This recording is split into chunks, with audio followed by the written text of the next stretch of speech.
Bonjour à tous. Vous connaissez la puissance de Samsung dans le domaine des smartphones. Je reçois aujourd'hui l'un des représentants en France de ce géant coréen du mobile. Il a fait des annonces importantes hier soir. On reviendra dessus ensemble.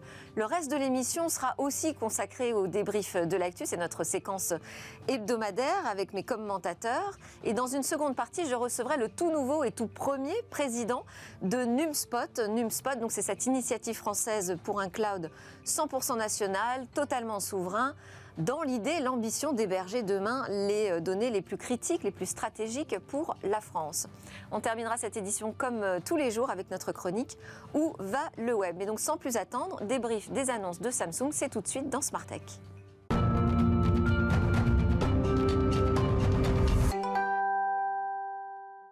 Un Smart Tech 100% actualité. Aujourd'hui, on va commencer avec les dernières annonces faites par Samsung hier soir depuis la Californie, qu'on a pu suivre à distance, mais surtout on a la chance d'avoir un de ses représentants français en plateau, Frédéric Fauchère. Bonjour. Bonjour. On va aussi débriefer de l'actu, c'est notre séquence hebdomadaire avec Alain Staron, fidèle disrupteur, président cofondateur d'Artifil. Bonjour Delphine. Et vous êtes avec Thomas Husson, qui est analyste stratégique chez Forrester, Institut d'études. Bonjour à tous les deux. Bonjour Alain, bonjour Thomas.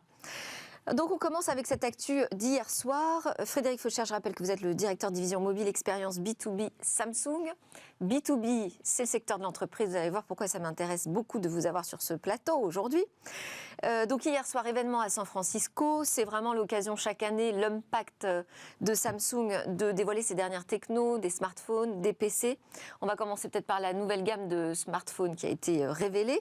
Les Galaxy S23, comme cette année. On a un S23, un S23 Plus, un S23 Ultra, tout ça dépendant de la taille que l'on préfère adopter, de la qualité de la photo, c'est évidemment pas non plus les mêmes prix. C'est devenu un rituel immuable maintenant chez les géants des smartphones de sortir chaque année 3 modèles, 3 tailles différentes, 3 prix.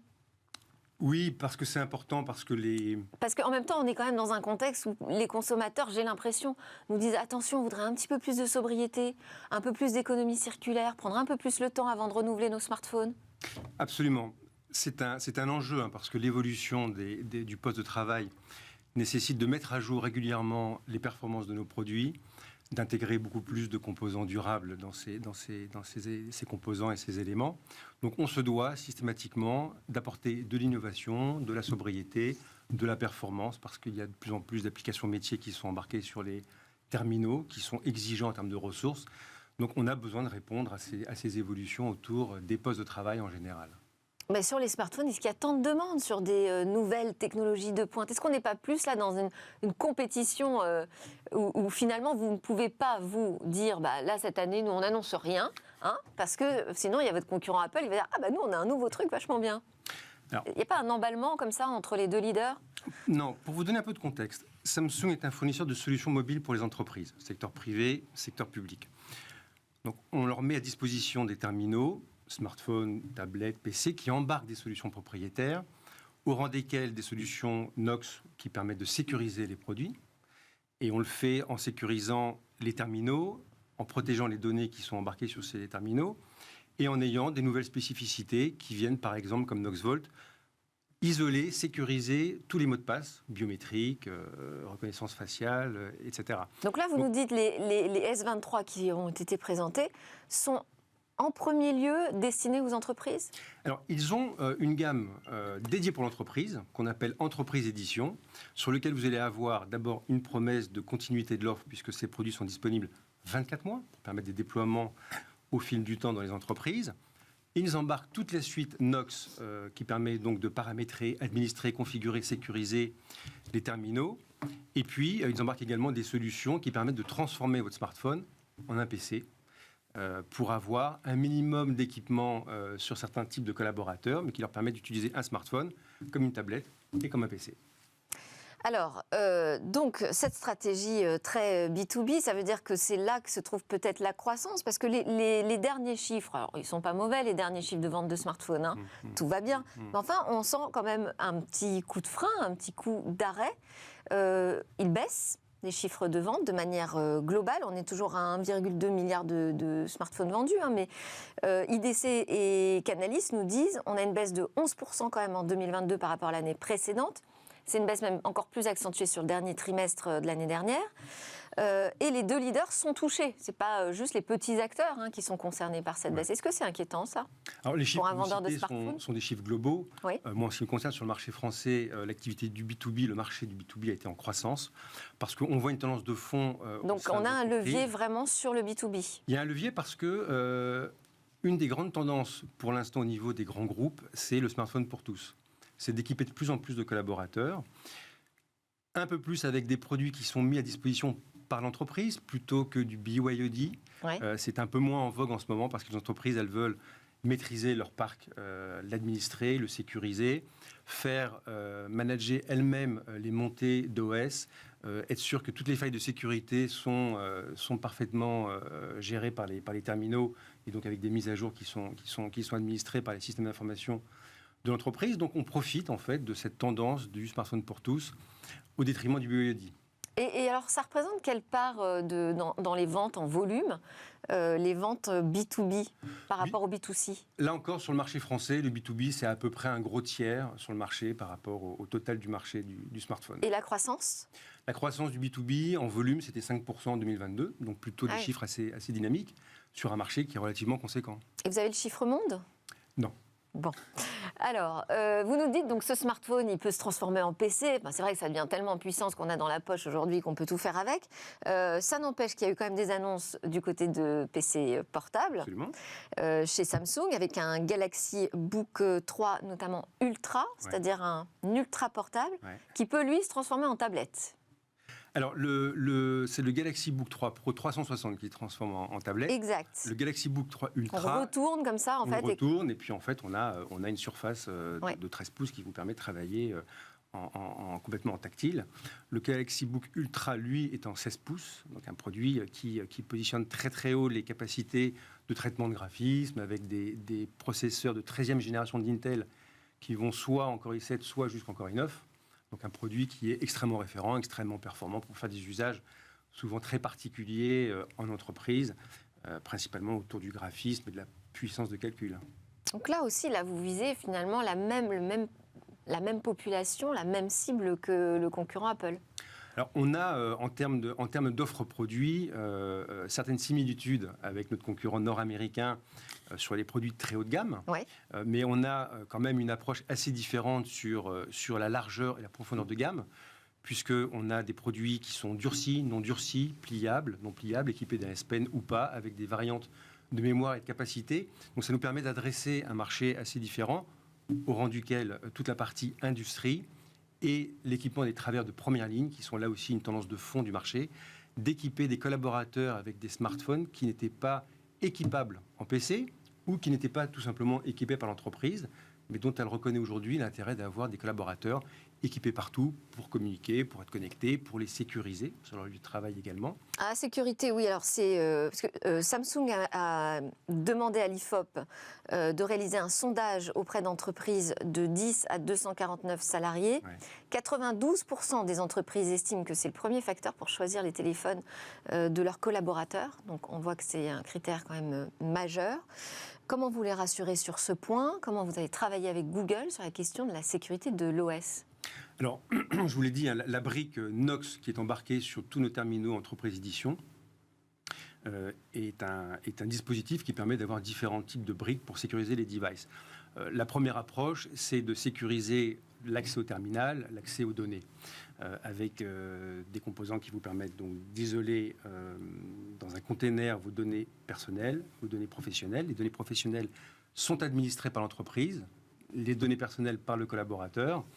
Et puis, en ce qui concerne nos accords avec Google, il y a deux éléments que je voudrais citer. D'abord, c'est que sur un Galaxy S23, vous allez avoir 5 mises à jour majeures du système d'exploitation, ce qui est quand même assez puissant. Ça, c'est l'idée de faire, d'accentuer la durabilité du smartphone. Exactement. C'est qu'on puisse le garder un peu plus longtemps. Absolument. Si vous le gardez 5 ans, vous êtes sûr d'avoir le meilleur de la techno Android qui est embarqué sur votre terminal. C'est également d'avoir des mises à jour de toutes les failles de sécurité qui sont détectées par Google pendant 5 ans avec une mise à jour mensuelle pendant 4 ans, la 5e année étant trimestrielle, et ce qui vous permet, lorsque cette faille de sécurité est détectée et réglée par Google, de l'avoir intégrée sur le smartphone en moins d'1 semaine. Donc là, on est à peu près en capacité de se dire qu'on est parfaitement sécurisé. Bon, toujours à peu près, de toute façon, en matière de sécurité. On ne va pas s'inventer davantage. 89% toujours des entreprises que vous avez interrogées estiment que leurs salariés sont déjà bien équipés. Ouais. Donc, ça veut dire finalement qu'il y a peu d'attentes.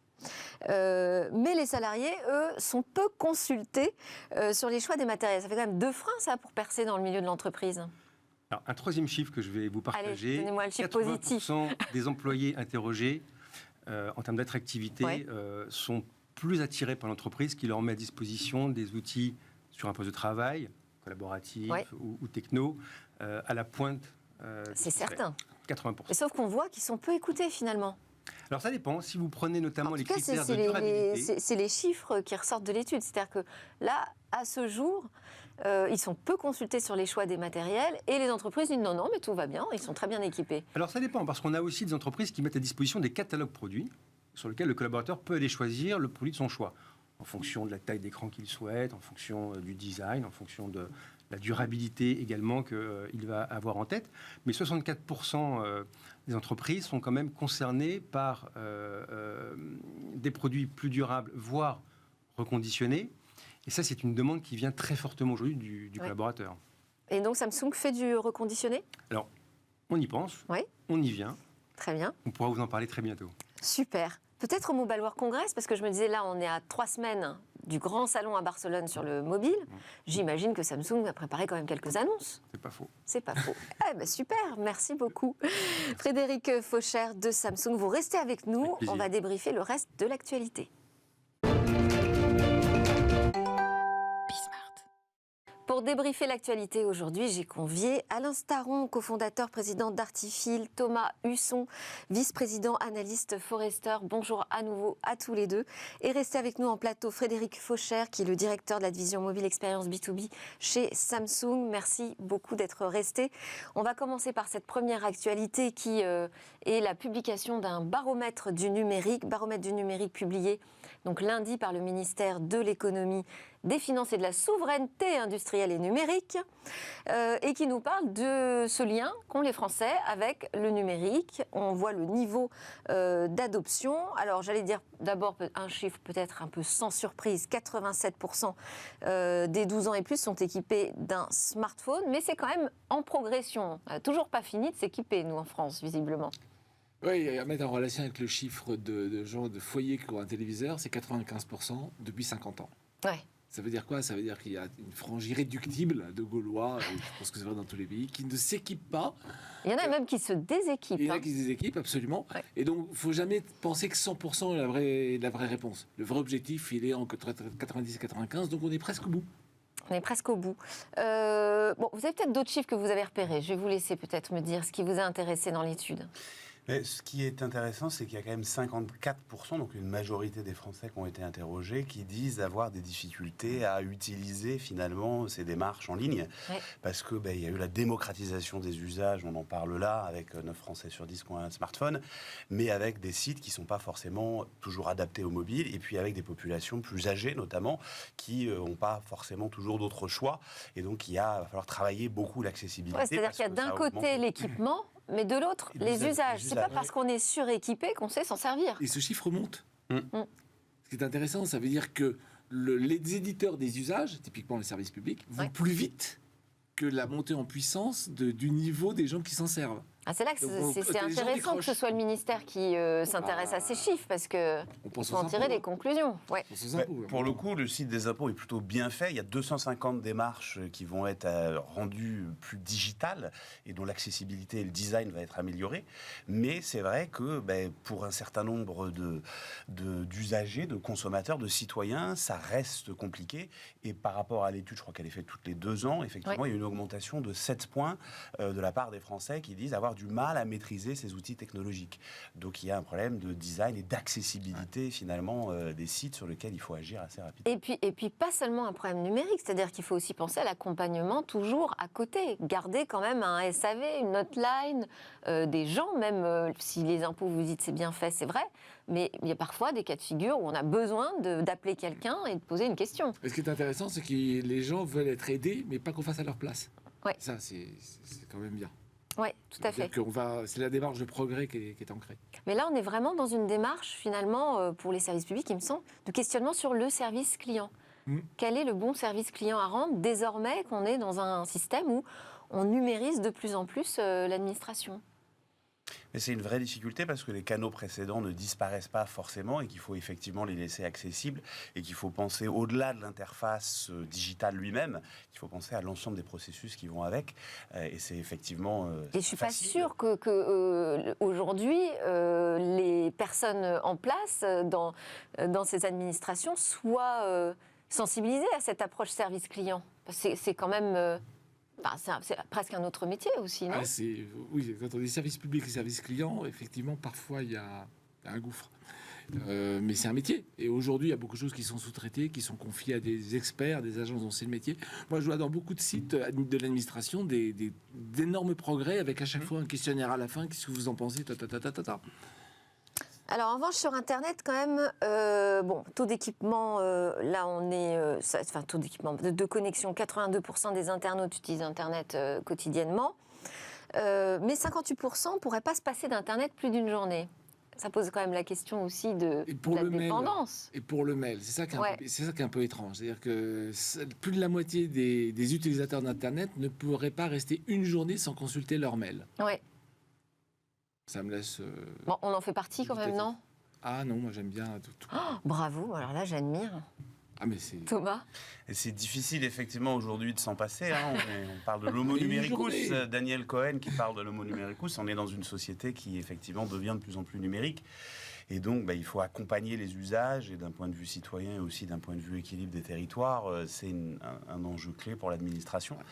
Et il va falloir effectivement accélérer là-dessus. Et il y a plein de pratiques, plein de choses à apprendre du secteur privé, des problématiques de design, d'accessibilité, de parcours, finalement, de parcours citoyen, de parcours usager.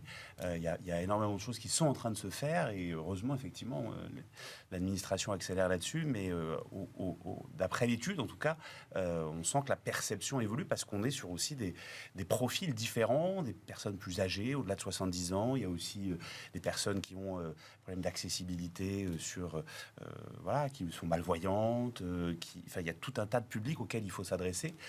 Et ce qui est plus difficile quand on s'adresse à l'ensemble des citoyens. Alors sur la question un peu de la dépendance, donc pas qu'au mail, parce qu'il y a aussi les réseaux sociaux qui sont cités. Alors moi, ce qui m'a intéressé, c'est quand même on a 52% qui disent avoir déjà consulté les conditions générales d'utilisation des réseaux sociaux. Voilà, un certain courage. Ouais, c'est un chiffre assez étonnant. Je pense qu'il y a une vague, c'est toujours pareil. Si on vous dit quelque chose, vous allez voir. Donc prise de conscience peut-être de la nécessité d'avoir plus de transparence de la part des plateformes vis-à-vis de leurs utilisateurs. Je pense que c'est un épiphénomène. Épiphénomène? Oui, on a fait beaucoup de choses autour du RGPD. Encore une fois, c'est tous les 2 ans. En ce moment, on en parle beaucoup. Les gens s'inquiètent, se posent des questions. Après, c'est pas parce qu'ils ont cliqué sur Conditions Générales qu'ils les ont vraiment lues jusqu'au bout. Ouais. Un Français sur 5 qui a déjà testé un casque de VR, de réalité virtuelle. Ça aussi, ça m'a impressionné quand même. Ça fait beaucoup. Oui, la question c'est combien l'utilisent régulièrement. Là, zéro. Même testé. Voilà, c'est très faible. Même testé. Mais déjà testé, ouais, on est d'accord. Je suis surpris. Ouais. À quelle occasion? Enfin, je veux dire, déjà, ça coûte très cher. Alors, il y a quelques expérimentations dans le domaine de la culture. Il y a 2 tiers des interrogés qui jouent aux jeux vidéo. 2 tiers. Donc ça, c'est un chiffre que j'ai trouvé très élevé. Oui, c'est vrai. C'est effectivement le premier point d'entrée vers de la VR. Alors après, est-ce que c'est de la vraie VR avec un casque ou est-ce que c'est de la semi-VR? Ou alors, en allant chez un ami qui avait un casque VR, on l'a mis une fois sur la tête et on a vu ce que ça faisait. Ouais, c'est vrai que l'entrée par le jeu, parce qu'on joue beaucoup dans le monde, et y compris en France.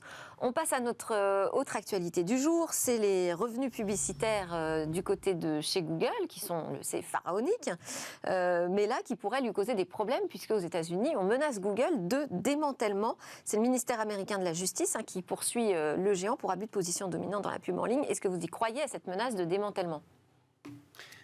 Mais ce qui est nouveau, c'est que c'est au niveau fédéral. Donc il y a eu déjà des États qui ont assigné Google en justice. Donc là, c'est une volonté de l'administration Biden de remettre en cause ce monopole, ou c'est une vision anticoncurrentielle. Donc ça va prendre effectivement du temps.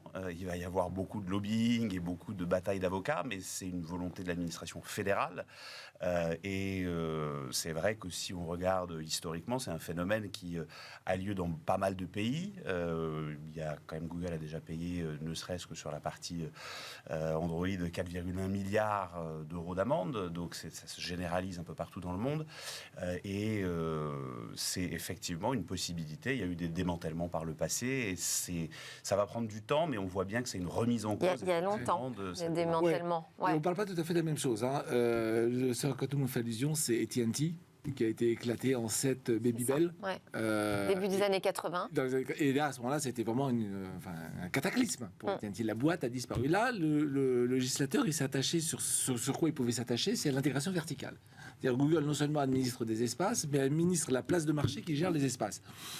C'est un peu limite. C'est le marchand et le vendeur de trucs. Donc, et ça, dans tous les pays du monde, c'est vrai aussi pour Amazon. Pourquoi pas, on rachète des activités, et puis on développe, on se diversifie, on a une expertise, on travaille dessus. Et puis si quelqu'un d'autre arrive avec la même expertise, on le rachète très vite avant qu'il devienne trop gros. Voilà, c'est ce qu'on lui reproche. Et ça, c'est d'étouffer le marché. Et ça, c'est 12% du revenu de Google. Donc c'est pas non plus un démantèlement majeur. Si on dit on case dans la chaîne de valeur verticale, on élimine un truc pour un peu redonner un peu d'air à tout le monde. Donc c'est pas forcément dramatique. Et ce qui est très intéressant, c'est que d'une part, il y a le législateur qui s'empare du sujet pour relativiser un peu les choses, mais il y a aussi le marché. Vous avez pas échappé que les revenus publicitaires de Google plus Facebook ont baissé. Oui. Et en valeur absolue et en valeur relative, qui a monté. Google se défend avec cet argument en disant mais regardez, la concurrence arrive à se faire une place puisque nos chiffres baissent. Oui, et ça va dans le même sens. Je pense qu'il ne faut pas les opposer, ça va dans le même sens. À un moment, la beauté des marchés libres et ouverts, c'est que les acteurs peuvent développer plein de choses et innover. Et l'inconvénient, c'est qu'à force d'innover et de prendre des parts de marché, ils peuvent finir par léser l'intérêt du particulier. Donc c'est très intéressant que le législateur s'en mêle. Mais en même temps, l'économie s'en mêle aussi. Il n'y a pas un acteur industriel qui peut laisser, vous ne pouvez pas laisser votre confrère nord-américain, qu'on n'aimera pas, prendre trop de place. Donc il y a un vrai... Les deux vont de pair. Et donc moi, je trouve intéressant de voir que c'est pas tellement la réglementation qui va ralentir Google, c'est l'évolution du marché. Ouais. Typiquement, si on est à un clic du produit, on va chercher le produit, là on est à un clic. Et on est à un clic du produit, pas sur Google, sur Amazon. Et c'est pour ça qu'Amazon a intégré le top 3, c'est pour ça qu'Amazon monte aussi vite. Et donc, il y a un premier sujet, c'est Amazon qui va prendre le lead. Ce qui pose le problème pour Amazon, on est d'accord, mais enfin, pour l'instant, on est un peu derrière. Et le deuxième sujet, c'est que chez votre confrère nord-américain, Apple, donc on a le droit de donner des noms ici, soyons clairs. Ce qui est dans l'iPhone reste dans l'iPhone. Ouais. Et donc, du coup, on protège avec les anti-tags qu'a mis Apple en place. Et ça, c'est le premier frein, d'abord sur Facebook et aussi sur Google. Donc, il y a quand même deux choses majeures qui viennent ralentir Google, en plus de la réglementation, du législateur qui va dire, attendez, arrêtez d'être trop intégré verticalement.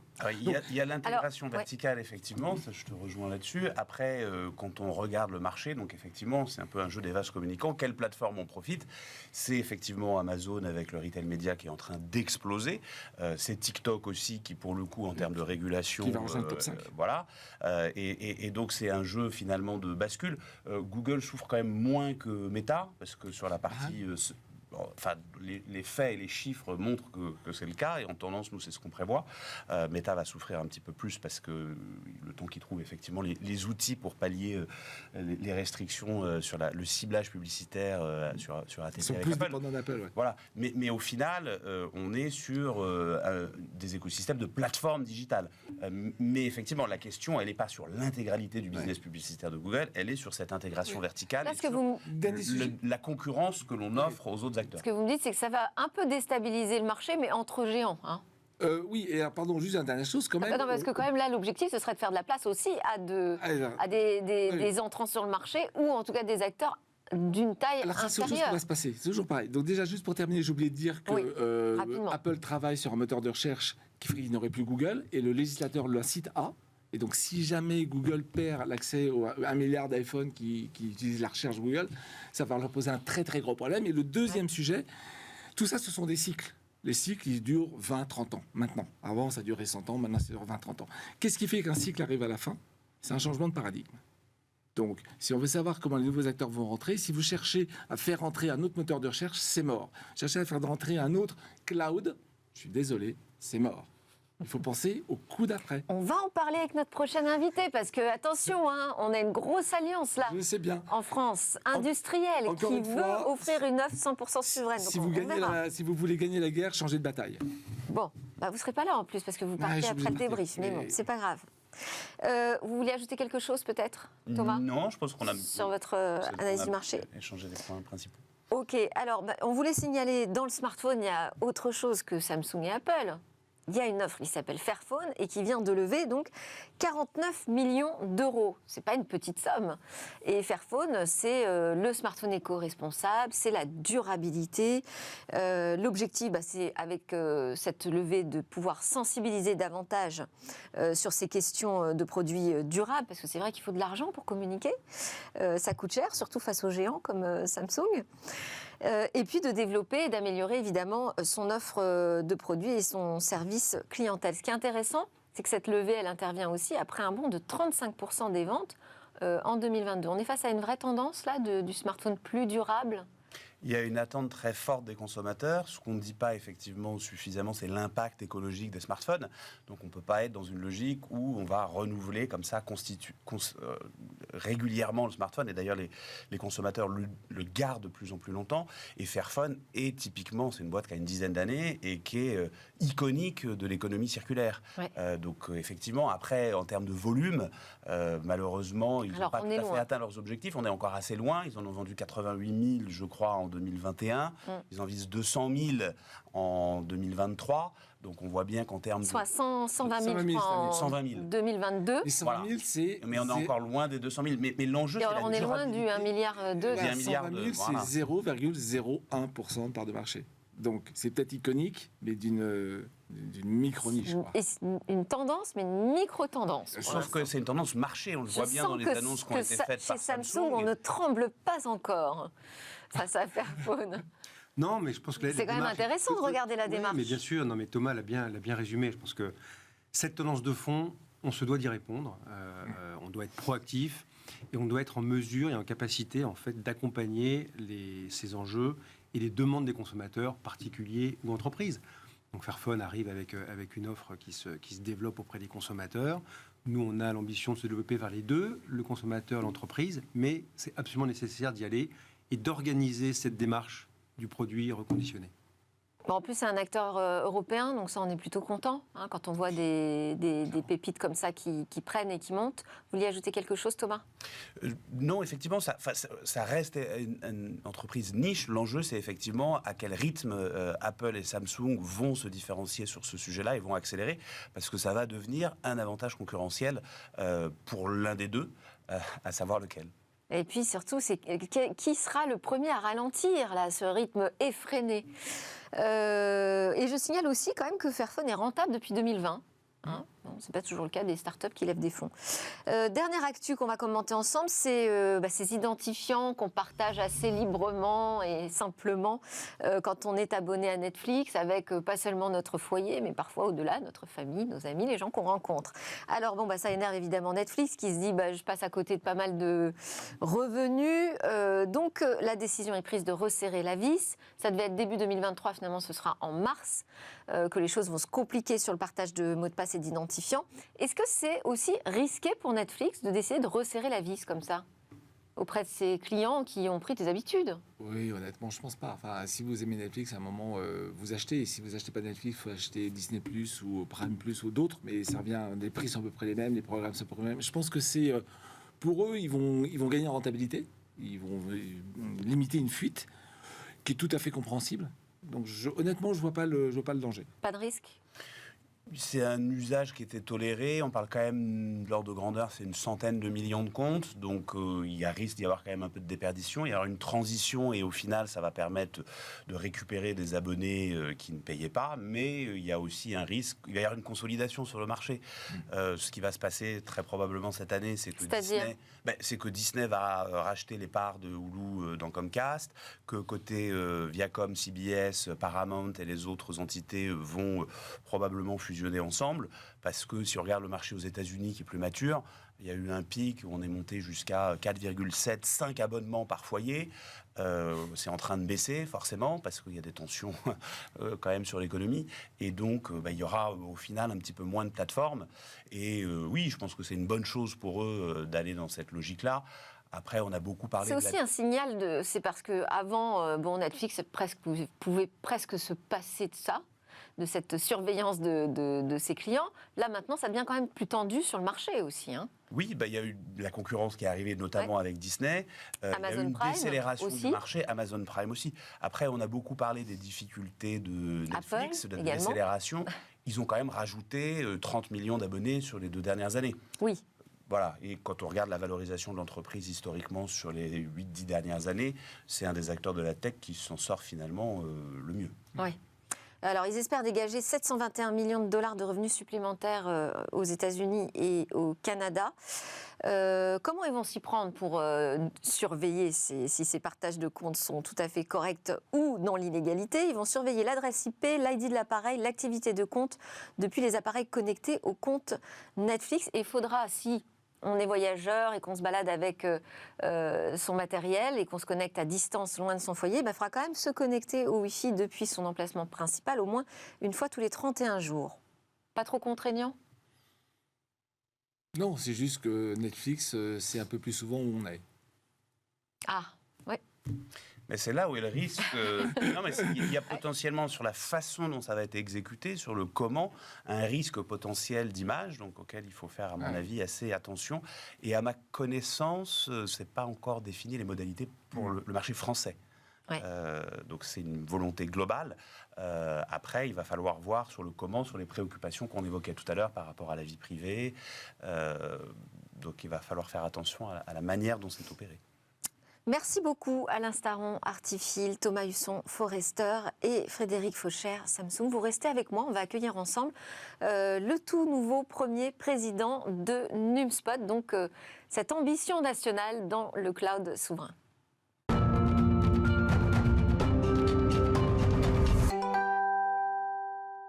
Vous êtes de retour sur le plateau de Smart Tech que vous regardez sur la chaîne Bismart tous les jours et que vous pouvez suivre aussi en podcast. C'est votre émission quotidienne sur le numérique et l'innovation. Je suis très heureuse de recevoir aujourd'hui pour parler d'un tout nouveau projet dans le cloud souverain, le cloud de confiance. On l'avait déjà évoqué avec Docapos qui est chef de file de ce projet, ça s'appelle NumSpot. Et aujourd'hui, ce projet a un président. Son premier président s'appelle Alain Issarni. Bonjour Alain. Bonjour. Vous êtes en poste depuis le 1er février. Nouveau président, premier président exécutif de NumSpot. Je rappelle que donc c'est un projet d'offre 100% française de cloud souverain et de confiance. Une alliance, je l'ai dit, entre Docapost, filiale numérique du groupe La Poste, Dassault Systèmes, qui va pouvoir apporter son infrastructure cloud avec Outscale. Outscale qui a la labellisation déjà de cloud de confiance SecNum Cloud. Autre entité intéressante dans cette alliance, Bouygues Télécom et la Banque des Territoires. Alors avec votre arrivée, est-ce que donc ça y est, on passe vraiment à la phase d'exécution ? Bonjour à tous. Oui, on démarre là. Peut-être un rappel sur le calendrier. Vous l'avez indiqué. L'annonce de NumSpot, c'était fin octobre. Ouais. La création de l'entreprise dans les délais qui étaient prévus va être officiellement d'ici la fin de la semaine ou tout début de semaine prochaine. Donc le calendrier est tenu. Donc là maintenant, on passe dans une phase de construction, constitution des équipes. On compte recruter cette année une 50aine de personnes avec une ambition d'en rajouter 200 par la suite. Quels sont les postes prioritairement que vous allez recruter? Quel type de profil? Alors, il y a tout à constituer. Quel type de profil? Il y a tous les métiers d'une entreprise. Bien évidemment, compte tenu des métiers de NumSpot, il y a un CTO, un directeur technique à recruter, on est en cours là-dessus, et des équipes techniques pour développer l'offre que nous allons fournir auprès de nos clients. Parce que là, cette offre, donc vous visez les secteurs qui ont des données critiques à protéger. Financier, secteur de l'énergie. Alors, la cible, santé la aussi. cible que l'on a, c'est la sphère publique, les collectivités et la sphère État. On a la santé, les banques et les assurances. En fait, on a tous les acteurs qui sont particulièrement sensibles à la confidentialité et à la protection des données, qui aujourd'hui n'ont pas vraiment d'offres à leur disposition dans le cloud pour y aller. Et donc l'ambition de NumSpot, Alors là, c'est d'offrir... j'entends déjà plein de voix qui me disent « Si, il y a déjà des offres, quand même. Alors, il y a déjà des » offres. Il y a pas mal de monde, même, je dirais, sur le marché du cloud. C'est vrai, mais dans le domaine du confiance et dans le domaine de la sécurisation, finalement, il n'y en a pas tant que ça. Vous avez cité SecNumCloud, donc c'est le label ou la certification édictée par l'État et par l'ANSSI. Des acteurs labellisés SecNumCloud, il n'y en a pas beaucoup. Vous avez cité Outscale, qui est le premier des acteurs à avoir été certifié SecNumCloud. Donc il fait partie de l'Alliance. Qu'est-ce que ça apporte de travailler autour, justement, de l'offre Outscale ? Ben justement, c'est de partir, on ne part pas de zéro. Vous avez en tête d'autres offres qui consistent à bâtir quelque chose et viser le SecNumCloud, qui est une épreuve assez difficile. La chance de NumSpot, c'est de pouvoir s'appuyer, on a un très fort partenariat avec Outscale, sur une offre déjà existante, SecNumCloud. Et l'ambition que l'on a, c'est de rajouter à l'offre existante des services un peu supérieurs et managés, pour offrir un service encore plus grand vis-à-vis de nos prochains clients. Parce que donc, ça c'est le point le plus difficile, je dirais, finalement, à aborder, c'est tous ces services autour du cloud. C'est pas juste la question de l'hébergement, c'est là, aujourd'hui, où les GAFA sont très forts. GAFAM, d'ailleurs. Il ne faut surtout pas oublier Microsoft dans le domaine. C'est là où ils sont très forts, et probablement, compte tenu du contexte et de la réglementation, un peu faible sur l'aspect sécurisation et confidentialité des données. Alors pour autant, ils nouent des alliances avec des acteurs français pour garantir, alors après il y a débat dessus, mais enfin d'une certaine façon en tout cas, que les données soient en France et sous le régime de protection français. Alors, vous voulez me faire parler de ces sujets-là. Qu'est-ce que je peux en dire ? Non, c'est comment déjà, on se différencie, qu'est-ce qu'on apporte de plus, en quoi c'est plus sécurisé de choisir une option 100% nationale. Alors déjà, le fait que ces projets que vous citez existent, j'allais dire, est bien la preuve du fait que la confidentialité ou la sécurisation des données n'est pas naturellement acquise par les offres en place. Ouais. Vous voyez, donc il y a un effort, il y a des entreprises qui sont en train de monter une sécurisation supplémentaire par rapport à ces offres de GAFAM. Je pense que ça permet de témoigner du fait qu'il y a quand même un peu de risque ou de doute sur la confidentialité de ces données. Ce qu'apporte NumSpot, après, c'est, j'allais dire, un acteur de confiance qui est de dépendre de technologies différentes, plutôt ouvertes, et de ne pas dépendre d'acteurs qui a, j'allais dire, un pouvoir énorme et qui, par le biais d'une politique de marketing ou de commercial, peut être en fait un acteur qui emprisonne ses clients.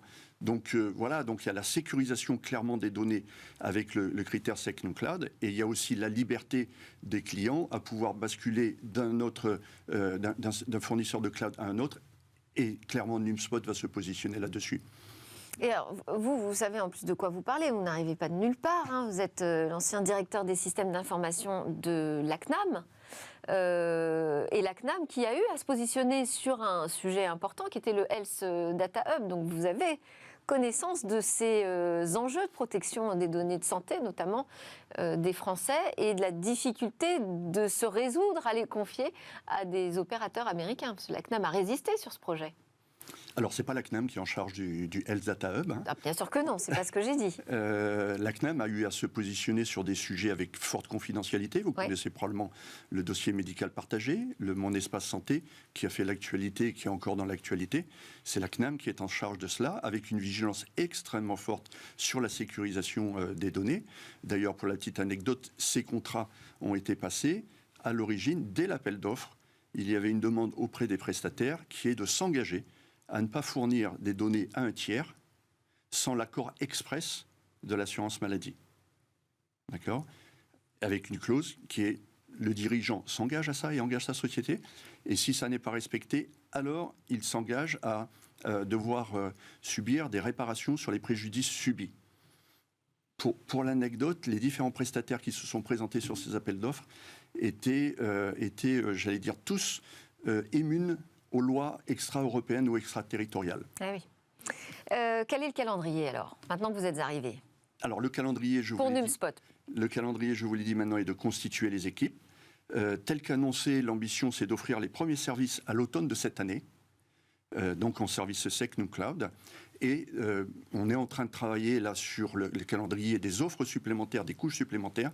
Et là, si vous me faites l'honneur de pouvoir m'inviter, je vous donnerai les éléments supplémentaires et le calendrier de ces offres supplémentaires. Quand est-ce que je dois vous inviter pour avoir ces informations? À l'été, je pense que ça serait bien. À l'été, très bien. Merci beaucoup. Merci de votre venue et bienvenue dans le monde donc, du cloud souverain. Alain Issarni était sur le plateau de Smartech ce matin. On avait aussi avec nous en plateau Frédéric Faucher, qui est directeur division mobile expérience B2B de Samsung. On continue dans Smartech avec notre regard sur où va le web.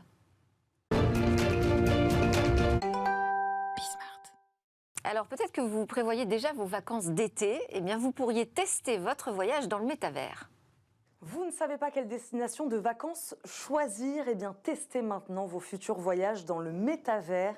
Booking.com pourrait bien, en 2023, vous proposer cette expérience. Vous hésitez entre partir à Cancun ou aux Maldives? Eh bien, enfilez votre casque de réalité virtuelle ou prenez simplement votre ordinateur et grâce au métavers, immergez-vous dans les lieux les plus connus de ces deux destinations. Car la promesse est bien celle-là, celle d'une immersion totale. Pas de reportage télé ici, pas non plus de navigateur web où il est déjà possible de se déplacer dans différents endroits du monde. Le métavers devrait vous plonger intégralement dans une nouvelle réalité, celle du futur pays visité. On ne regarde pas la plage, on se voit marcher dessus. On appelle ça la proprioception ou la perception des déplacements de son corps et cela crée des émotions. 24 000 de ces utilisateurs dans 32 pays différents ont été interrogés par la plateforme Booking.com. Le métavers pourrait-il vous aider à définir votre prochaine destination de voyage? En grande majorité, la réponse a été oui. Pas sûr par contre que les gens soient prêts à abandonner totalement le voyage physique. Plus de 2 personnes sur 3 pensent encore qu'une expérience virtuelle ne remplacera jamais l'expérience de voyage dans la vraie vie. C'était Smartech. Merci à tous de nous suivre tous les jours. Merci à Frédéric Faucher de Samsung de nous avoir présenté et décrypté avec nous les innovations présentées hier soir. Alain Issarni, un petit mot avant qu'on se quitte, nouveau président de Numspot. Oui, juste un petit mot très rapidement si vous le permettez. Je vous ai dit on va recruter des personnes. Et donc, voilà un petit message, c'est-à-dire que tous ceux qui sont séduits par une aventure technologique, parce qu'il y a une vraie aventure technologique, et qui partagent les valeurs de Numspot, ben vous êtes les bienvenus. Ils peuvent se présenter au guichet Numspot, donc ce projet d'alliance, cette alliance pour un cloud souverain 100% français. Merci à tous, je vous souhaite une excellente journée.